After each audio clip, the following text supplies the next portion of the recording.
ഇപ്പോൾ ലൈവിൽ mid week eviction നടന്നു കഴിഞ്ഞു. ആദിലയും നെവിനുമാണ് മിഡ് വീക്ക് എവിക്ഷനിലൂടെ ഔട്ടാവുന്നത്. ആദിലയ്ക്ക് ഉറപ്പായിരുന്നു താൻ മിഡ് വീക്ക് എവിക്ഷനിലൂടെ പുറത്തു പോവുമെന്ന കാര്യം. നൂറയും ആദിലയും പോവുമെന്നായിരുന്നു അവർ വിചാരിച്ചിരുന്നത്. എന്നാൽ ആദിലയാണ് ഗ്രാൻഡ് ഫിനാലെക്ക് മുൻപ് മിഡ് വീക്ക് എവിക്ഷനിലൂടെ പുറത്തായത്. ആദിലയും നൂറയും പുറത്താവുന്നത് പോലെ ഇരുവരെയും ഒന്നിച്ചു വിളിച്ചു നിർത്തി സംസാരിക്കാനാണ് ബിഗ് ബോസ് പറഞ്ഞത്.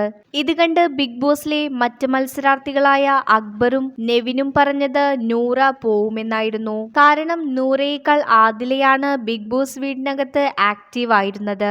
മാത്രമല്ല ലാലേട്ടനും പറഞ്ഞിരുന്നു ടിക്കറ്റ് ടു ഫിനാലെ കിട്ടിയപ്പോൾ ഇത് ഫൈനൽ 5 അല്ല, ഫിനാലെ വീക്കിലേക്കുള്ള ടിക്കറ്റ് മാത്രമാണ് എന്ന കാര്യം. അതുകൊണ്ട് നൂറ പോകുമെന്നായിരുന്നു ഭൂരിഭാഗം ആളുകളും കരുതിയിരുന്നത്.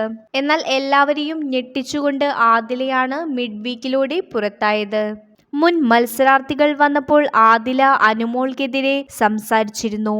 മുൻപ് അനുമോൾ ആദിലയോട് രഹസ്യമായി പറഞ്ഞ പല കാര്യങ്ങളും കുടുംബാംഗങ്ങളുടെ മുൻപിൽ ആദില തുറന്ന് പറഞ്ഞിരുന്നു.